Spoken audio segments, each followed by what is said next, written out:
नमस्कार. मंगला पटवर्धन.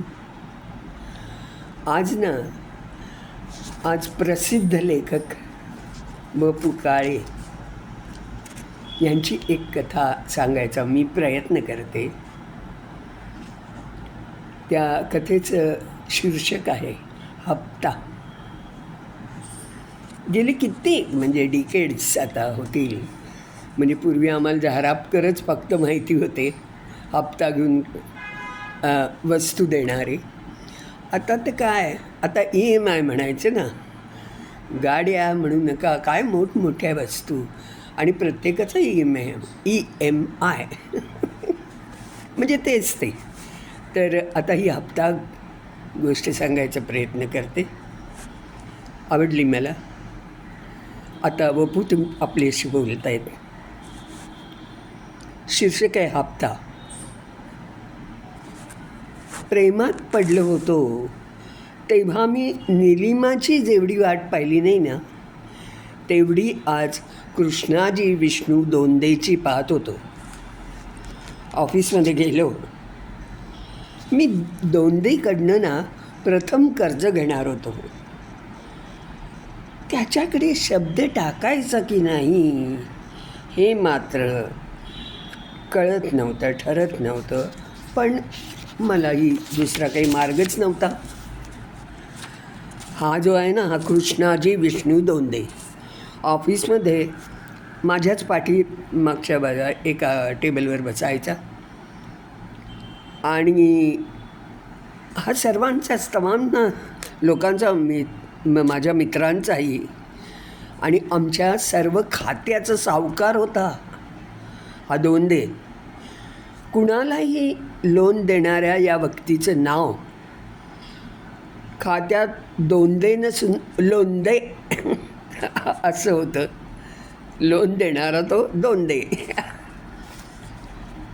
दोंदे आलंय, व्यवस्थित स्थानापन्न झाला आणि मग मी उठवलं. त्याच्या टेबलापाशी गेलो. मी खुर्ची ओढली आणि बसलो.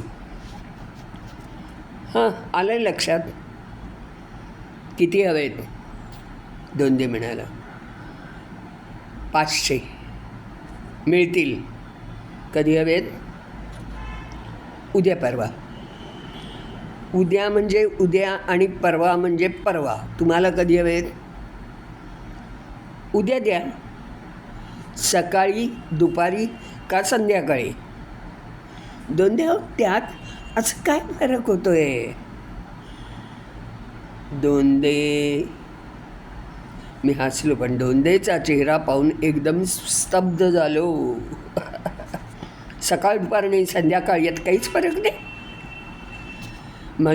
असं नाही हो, पण कधी हवेत? सकाळी. किती वाजता? 12 वाजायला 5 मिनटं कमी असताना. मिळतील. मी माझ्या जागेवर जाऊन बसलो आणि सकाळी आम्ही जरा नेहमीप्रमाणे आमच्या कॅन्टीनमध्ये गेलो होतो. तिथे चहा बी प्यायला सगळे मित्र गप्पा मारत मारत चहा पित होतो. आणि एकदम आठवण झाली, अरे बापरे, दोंदे ह्या टाईमाचा फारच हा आहे. तो आपण दोंदेला भेटायला म्हटलंय तर जायला पाहिजे. पण त्या चहाच्या नादात ना मी वेळ पाळू शकलो नव्हतो. माझी एक चूक होती. त्यामुळे मग दोंदेनी काय केलं, आम्ही कॅन्टीनमध्ये गेलो. चहा घेऊन खाली येईपर्यंत 12:15 वाजले. आणि जागेवरून बघतो तो काय, टेबलावर चिठी. तुमचे 500 रुपये 20 मिनिटापूर्वी तयार होते. अरे बापरे. उद्या या. I am sorry.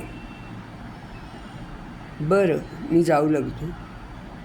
किती वाजता? 11 वाजता. ठीक आहे. आणि ती वेळ मी पाळू शकलो नाही. त्यात माझी चूक काही नव्हती हो. मशीद बंदरला गाडी थांबली, ती 25 मिनटं तिथेच. मी धापाटाकीत खात्यात आलो, ऑफिसमध्ये आलो, पिशवी लावली आणि दोंदेंना भेटायला गेलो. तुम्हाला मी कर्ज देऊ शकणार नाही. अहो माझं ऐका तरी, मला वेळ नाही. कर्ज नका देऊ, पण काय घडलं ते तर ऐका. काय मशीदला गाडी 25 मिनटं उभी राहिली होती हेच ऐकायचं आहे ना? म्हणजे तुम्ही माझ्या अगोदरच आलात का? असं म्हणत मी खुर्ची ओढली आणि दोंदेच्या समोर बसलो. माझ्याकडे कोरड्या नजरेने पाहत कोरडे आवाजात दोंदे म्हणाले, अहो मी इथे बरोबर 11 वाजता आलोय. दिलेली वेळ पाळायची म्हणून मी मशीदला उतरलो. गाडी सुटत नाही म्हटल्यावर बाहेर आलो, टॅक्सी केली आणि इथे आलो. समजलं? मी शरमलो. तरी बोलून गेलो, पण एवढं कशाला? म्हणून मी तुम्हाला कर्ज देऊ शकणार नाही. स्वतःला पैसे हवे असतानाही जो माणूस वेळ सांभाळू शकत नाही तो माणूस पैसे परत करतानाही असंच करणार ना? मी न बोलता उठलो आणि संध्याकाळी दोंदेने मला हाक मारली. मी घड्याळ पाहिलं, 5 वाजले होते. 100च्या 5 नोटा दोंदेनं माझ्या हातात ठेवल्या. मी थँक्स म्हणालो. परत कसे करणार? महिना 50 रुपये. चालेल. हप्ता कोणत्या तारखेला देणार? दर महिन्याच्या 3 तारखेला. थांबा. असं म्हणत दोंदेनी कॅलेंडर काढलं वगैरे. ओके, तारीख ठरली. वेळ दर महिन्याला 3 तारखेला दुपारी 3 वाजता. ओके, ठीक आहे. दोंदेनी दिलेले 500 रुपये मी लगेच झारापकरनं दिले आणि त्यांनी दिलेलं वॉशिंग मशीन घेऊन झोकात आमच्या चाळीत प्रवेश केला. हां म्हणता शेजारी पाजारी जमले. वॉशिंग मशीनवर उलटसुलट चर्चा सुरू झाली आहे. आणि तुमच्या मिस्टरांना बी विलक्षण हौस आहे असं एक वाक्य कानावर आलं. अस्मादिकांच्या श्रुती धन्य झाल्या.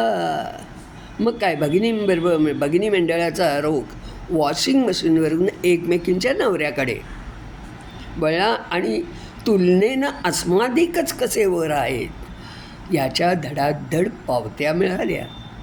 मी आनंदलो. एका रविवारी ना, मलाही त्या दिवशी खूप बरं वाटलं म्हणा. एकदा परत कॅन्टीनमध्ये आम्ही जमलो होतो. का रे, तुम्ही बँकेकडून कर्ज घेता तेव्हा साथीदारांच्या सह्या वगैरे सगळं लागतं. हा तर काहीच विचारत नाही. अगदी बरोबर आहे. गेल्या 12 वर्षात हा माणूस बदलला नाही. काय नवल तर काय, सगळं ठरलेलं, आखलेलं. गाडी, डब्बा, बाग, खिडकी सगळं तेच. कुठे राहतो? कुठे? डोंबिवलीला. आपण जाऊया का त्याच्या घरी? आणि एका रविवारी मी, मोघे, केळकर, पोतनीस आणि गडकरी सगळी डोंबिवलीला गेलो. दोंदेला धक्का द्यायचा म्हणून आम्ही त्याला आगाऊ सूचनाही दिली नव्हती. अचानक 5 पाहुणे आल्यावर तुमची आमची किती पळापळ होते ना. असंच काहीचं. दोंदे शांत होता. त्यांनी फक्त बघ कोण आलाय पाहिलंच का अशी एक हाक दिली. त्यानं एक सतरंजी पसरली. आम्ही बसलो. 2 खोल्यांचा संसार. बाहेरची खोली 14x10 असावी, पण संपूर्ण खोलीत रिकामी जागा म्हणून काही म्हणताच येत नव्हती. फक्त 3x14 एवढीच, म्हणजे फक्त चालायला जागा होती आणि ती म्हणजे 2 दरवाजांना जोडणारा तो एक पट्टा असं. बाकी सगळी खोली कपड्यांच्या गाठोड्याने भरलेली होती. कपाट नावाची वस्तूच नाही. हो, काही काही गाठोडी, सगळी गाठोडी. खुर्चीच्या पाठीवर कपडे, खिळे, खुंट्या, फळ्या, सगळीकडे कपडे, पुस्तकं, गुंडाळलेल्या गाद्या, ट्रंका, डबे, केरसुणी, औषधाच्या बाटल्या, असा नाना तऱ्हेच्या वस्तूंनी घर भरलेलं होतं. पलंगावर ठेवलेल्या उषा, सतरंजा, ब्लँकेट्स, चादरी, सगळं पसरलेलं सगळं. आणि त्यात एक 4-5 वर्षाचा मुलगा झोपला होता आणि त्याच्या अंगावर पण पांढरा लेंगा आणि निळा शर्ट होता, दोंडेसारखा, आणि दोंडेसारखंच केसही कापल्याचे दिसत होते. तोच कट. 3-4 मिनिटातच त्या खोलीत मळमळायला लागले. संसाराला प्रारंभ केलेल्या दिवसापासून संसारोपयोगी ज्या ज्या वस्तू घरात आल्या त्या सर्व त्या दिवसापासून त्याच जागी असाव्यात असं वाटत होतं. आणि तरी दोंडेचं आयुष्य कुठेही बिघडलेलं नव्हतं. काय आज डोंबिवलीत कुणाकडे? दोंडेनं आमच्या सगळ्यांकडे पाहत विचारलं. दोंडे, अहो कमाल करताय, आमचं या डोंबिवलीत कोण आहे? अरे मग एवढ्या लांब आलात तरी कसे? याचा अर्थ आम्ही तुमच्या घरी आलो आहेत. छे, असं कसं होईल? का? यात अशक्य काय? तसं असतं तर तुम्ही मला काल ऑफिसमध्ये सांगितलं असतात ना. मग तुम्हाला चकित करता कसं आलं असतं? दोंडे त्यावर काही बोलले नाही. एवढ्यात त्याची बायको बाहेर आली आणि आम्ही चपापूनच गेलो. एकमेकांकडे पाहत होतो. तुझी ओळख करून देतो. ती थांबली. दोंडेनं आम्हा सर्वांची ओळख करून दिली, म्हणजे आमची आडनावं सांगितली. सर्वांना नमस्कार करून ती आत गेली.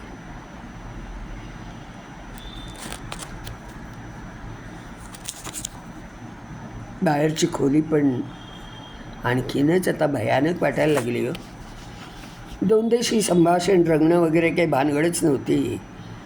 त्याची काही संशयास्पद हालचाल दिसेना. ती म्हणाली मी चहा करून आणते, पण काही हालचाल दिसेना. तेव्हा आम्हाला कळलं दोंडेनं आम्हाला खरंच अच्छा म्हणून अच्छा असा निरोप दिला हो. आणि खरंच आम्ही तसेच्या तसे बाहेर पडलो. तुम्हाला सांगितलं तर आश्चर्य वाटेल की या माणसाची बायको म्हणजे एक रत्न होतं, रत्न. आमचे तर सगळ्यांचे डोळे दिपवणारं असं ते सौंदर्य होतं. आणि ते याच्या घरात, या असल्या घरात घाणेरड्या, जिथे आम्हाला मळमळायला लागलं 5 मिनिटात. खरं अगदी आश्चर्य करण्यासारखी ती गोष्ट होती. त्या एकूण अवताराला त्याची बायको अजिबात शोभत नव्हती.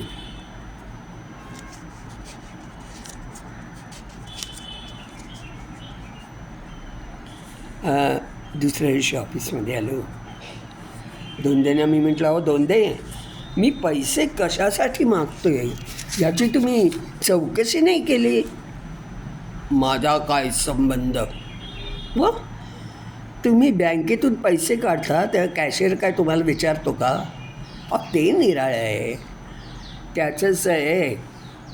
व्यसनी माणसांना त्यांच्या व्यसनाची चौकशी केलेली आवडत नाही, हे मला माहिती आहे. व्यसनी म्हणजे तुम्ही आणि तुमच्यासारखे सगळे. मला ह्या दोंडेच्या विधानाचं आश्चर्य वाटलं आणि रागही आला. अहो दोंदे तुम्ही असं कसं म्हणू शकता हो? म्हणजे तुम्ही आम्हाला सगळ्यांना व्यसनी म्हणताय का? हो. अहो व्यसन म्हणजे अगदी रंडीबाजी किंवा बेदम पिणं नव्हे. तुमची तेवढी ताकदच नाही म्हणा. पण मिस्टर, हे दोन्ही परवडलं. तुम्हा सर्वांची या पलीकडची केस आहे. आम्ही सगळे, हो अगदी सगळे, ऑफिसातले आणि इथले शेजार पाजारचे सुद्धा, तुम्हा लोकांवर ना ह्या वयात तुम्हाला चळ लागलेला आहे. आणि हे तुमचं व्यसन सर्वात वाईट आहे. याचं कारण तुम्ही मंडळींनी ह्या व्यसनाला फार गोंडच नाव सुचवलेलं आहे. तुम्हा सर्वांना काळाबरोबर धावायचं आहे. धावायचं व्यसन लागलं आहे आणि त्याला तुम्ही हौस हौस नावाचा गोंडस शब्द शोधलेला आहे. अहो ज्या व्यसनाला तुडवलं पाहिजे त्याचे सगळे गोडवे गातात. बरं काय आहे काय?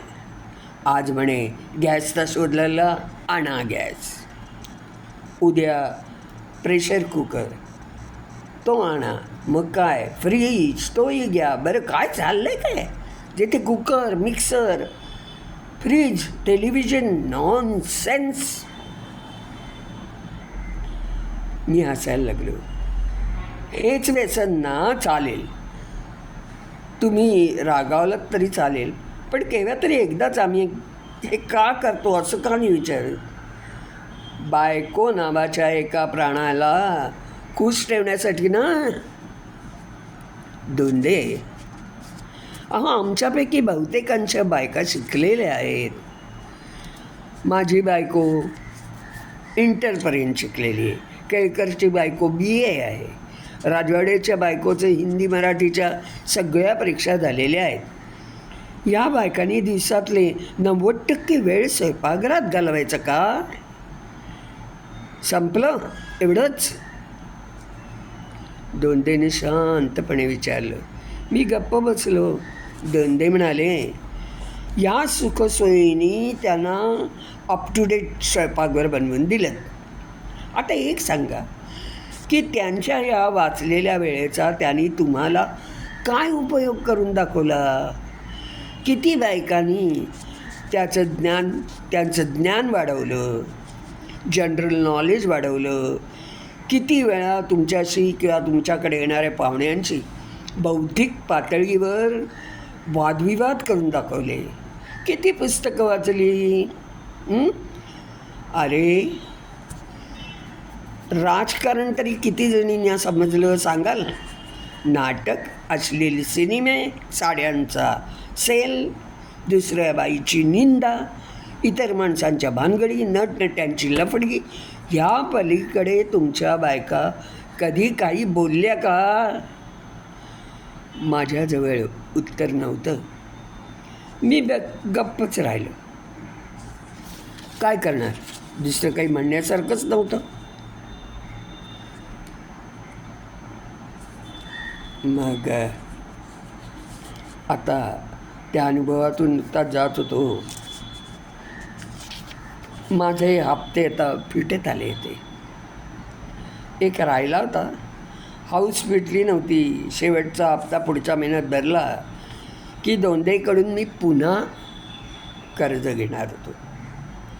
सध्याच्या दिवसात गरजेच्या वस्तूंसाठी पगार पुरवावा लागत होता.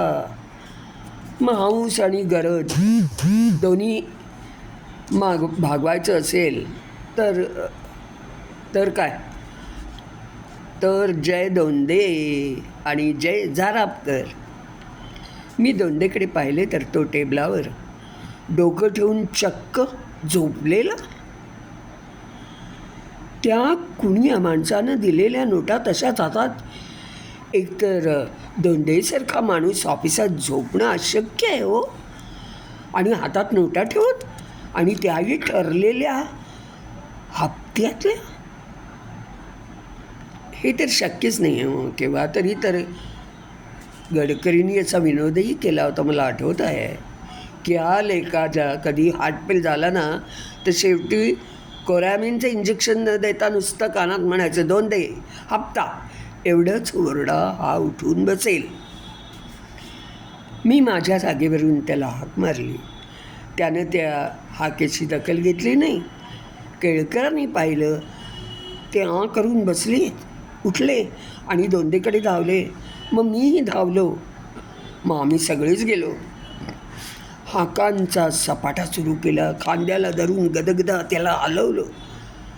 मग टेबलाला टेबल जोडण्यात आलं आणि दोंदेला त्यावर हलवण्यात आलं, निजवण्यात आलं. अर्थात उपयोग काही झाला नाही. हातातला हप्ता हातातच ठेवून कृष्णाजी विष्णू दोंदेनी त्याची यात्रा संपवली होती. पोस्टमार्टमसारखे कॉरोनर वगैरे सोपस्कार टाळायचा आम्ही शिकस्तेने प्रयत्न केला, पण तो जमला नाही. अर्थात दिवस कोणालाही थांबले नाही. तसे ते दोंदे गेल्यावरही कधीच थांबले नाही. माणसाला निर्लज्ज म्हणावं, कोडगा म्हणावं का काय, सहनशील म्हणावं. दोंदे असण्याची जशी सवय झाली होती ना, तशी ती नसण्याचीही आता सवय झाली. 3 तारीख आली तेव्हा मला शेवटच्या हप्त्याची आठवण झाली. मी पुन्हा तेवढ्यासाठी डोंबिवलीला जायचं ठरवलं. बरोबर माझ्या बायकोही येणार होती, त्या घरातला अवाढव्य पसारा पाहण्यासाठी आणि दोंदेची सुरेकर बायको पाहण्यासाठी. दोंदेच्या घरी गेलो आणि दारातच थांबलो.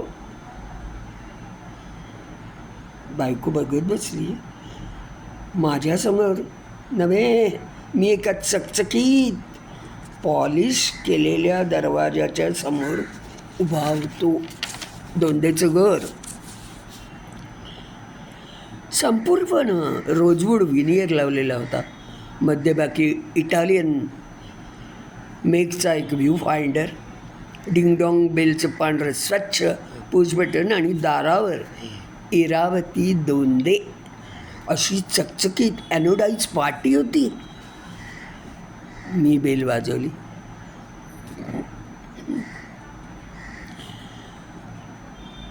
दोंदेच्या बायकोनी दारू उघडली.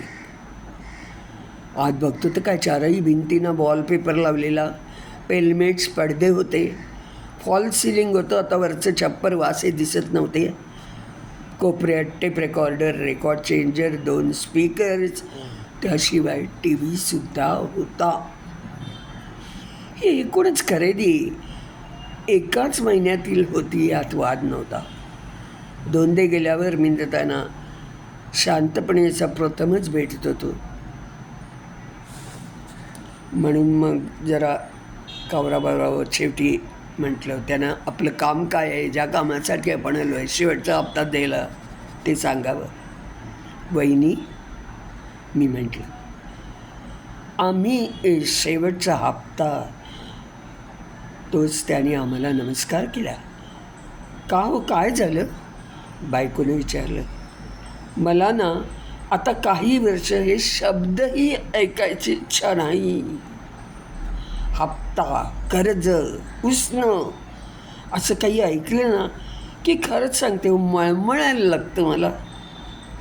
इरावतीनं अंगावर शहारा आल्यासारखं केलं. आम्ही पाहत राहिलो. माझ्या बायकोकडे पाहत इरावती म्हणाली, अहो मी कुणाला सांगायला गेले नाही ना. गेल्या 14 वर्षात तशी वेळच कधी आली नाही. पण आता वेळ आली आहे, अशातला भाग नाही. पण मागचं सगळं देणं चुकवायचं म्हणून सांगते. गेलेल्या माणसाबद्दल वाईट बोलायचं नसतं, पण ते हयात असतानाही चांगलं बोलणं अशक्य होतं. त्यांच्याबद्दल म्हणून सांगते. आहार, निद्रा, भय आणि मैथून या 4 तत्वांवर चालणारी जीवसृष्टी आणि दोंदे यांच्यात काहीही फरक नव्हता.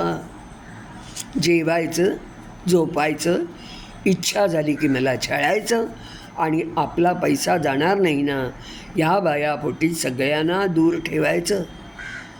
पै पै जोडायची. ह्या घरात कुणाचाही हात ओला झालेला नाही. माझ्या माहेरच्या माणसानं चहाचा कपही या घरात मिळालेला नाही. आज ह्या क्षणी 2 मुलांशिवाय मला कुणीच उरलं नाही. मुलं निसर्गाचा क्रम म्हणून वाढली, पण त्यांची मनं वाढली नाहीत. बुद्धीची वाढ झाली नाही, ती बहुश्रुत झाली नाहीत. 14 वर्ष मी फक्त कर्ज, व्याज, हप्ता एवढेच शब्द ऐकत आले.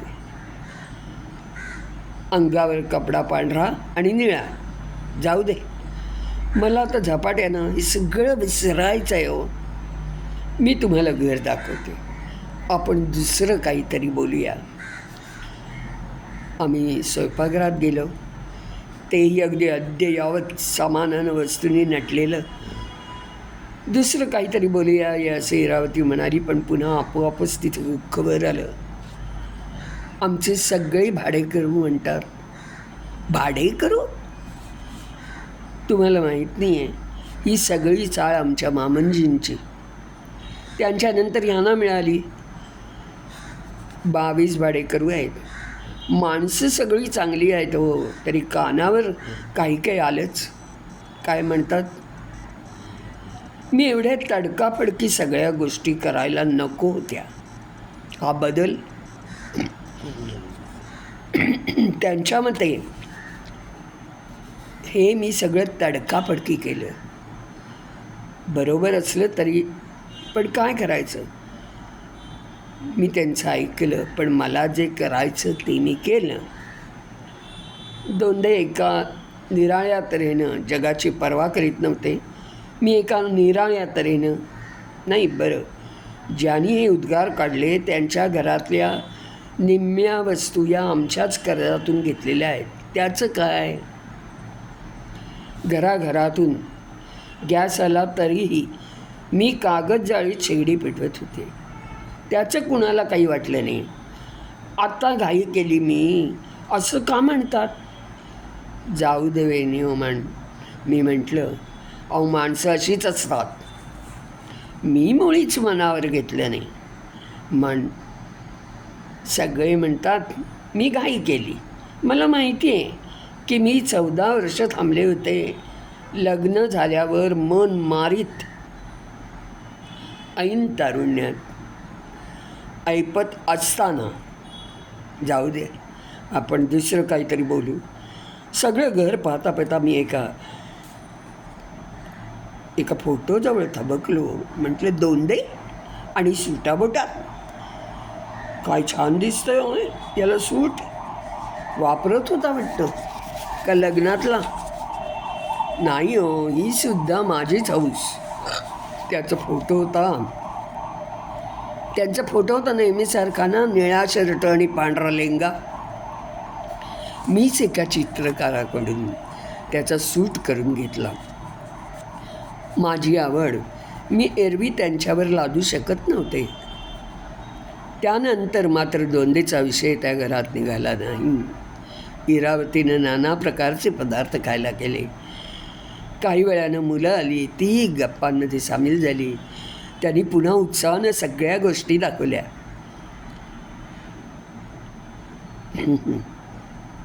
सगळी गाणी लावून दाखवली, टेप रेकॉर्डर दाखवला. 14 वर्षाचा कोरडा दुष्काळ संपलेला होता. माणूस आपल्या अस्तित्वानं किती अप्रिय होऊ शकतो याचं ते एक विदारक उदाहरण होतं. ते घर आता फुललं होतं. मुलं सोडत नव्हती, पण आम्हाला तर निघायला हवंच होतं ना. आम्ही निघालो. इरावती थेट जिन्यापर्यंत पोचवायला आली. निरोप घेताना ती म्हणाली, भूतकाळाशी नातं संपूर्ण तोडायचं ठरवलं तर ते मात्र जमत नाही आहे अजून. त्याची पावलं मागे पडत येतातच. आणि एवढा वेळ ध्यानात न आलेली गोष्ट समजून मी इरावतीकडे पाहून अर्थपूर्ण हसलो. वैभवानं नटलेल्या त्या वास्तूमध्ये तिच्या अंगावर मात्र अगदी साधी निळ्या रंगाची वायल होती आणि अंगात पांढरा ब्लाऊज होता.